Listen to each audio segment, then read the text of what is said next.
My daughter, Madison, is quite high-strung, anxious, naive, goofy, and is pretty damn cute. Spoken from a very biased mom, of course. I've always said that the reason why God gave me children so late in life is that by the time the kids are 16 years old, I'll be dead. This little story of mine will accentuate that fact. At the public schools that the girls go to, they have a very basic life skills class in the 4th and 5th grades explaining the very basic facts of life. Well, I had been asking Madison every day after school if she wanted to talk about anything, if she had any questions at all about anything, hoping and praying that she would say no. She did probably have questions for me, but I just thought she was just too embarrassed to ask, and being the weasel mother that I am, I just took the no thanks as a thank you, God.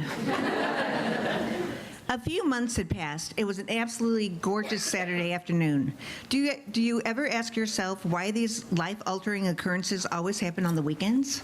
Both of the girls were sitting in the back seat of my car, safely seatbelted, very content listening to Rafi on the CD player as we were driving home somewhere. Could it have been soccer, swimming class, Hebrew school, Girl Scouts, Kumon, underwater basket weaving? Who the heck knows? They all run into each other, don't they? When right out of the blue, Maddie said, "Mommy," and I, of course, had the brilliant comeback of, "Yes, Madison, what is it?" And she said with a huge sigh, "Well, I just want you to know something. I just know that it's just not God who's making those babies." She started a few weeks prior with that goofy little snap and wink thing.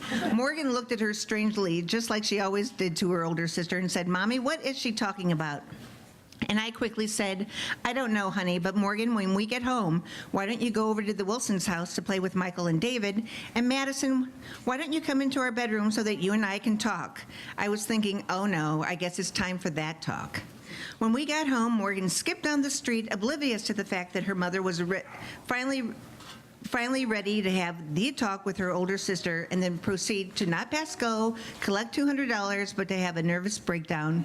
Or better yet, just insert an IV of tequila into my arm. Maddie skipped into the bedroom with a smirky Cheshire cat grin and jumped onto the bed. I said, "Okay, honey, why don't you tell me exactly what you were talking about in the car?"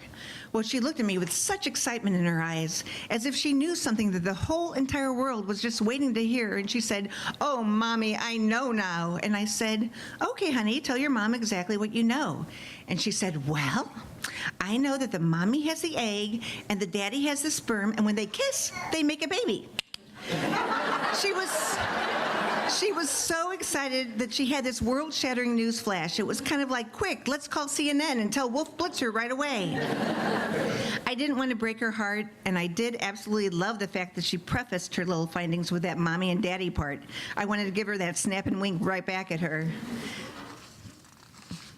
But I just looked at her, and in my kindest, most loving, motherly way possible, I said, "Oh, Maddie, you can't get pregnant by just kissing a boy." She looked at me puzzled, thought a while, and said, "Well, then where does a man's sperm come from?" And I said, "Honey, this sperm comes from a man's penis." And she then looked at me and turned white as a ghost. And trust me, this kid is pretty pale to start out with. And she said, "Oh, Mommy, please don't tell me." And I said, "Tell you what, Madison?" And she said, "Oh, Mommy, please don't tell me I'm going to have to kiss a penis."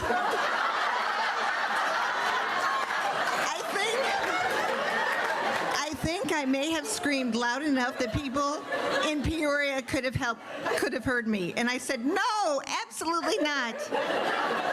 And then I added very, very, very, very, very softly under my breath, "Only if you want jewelry."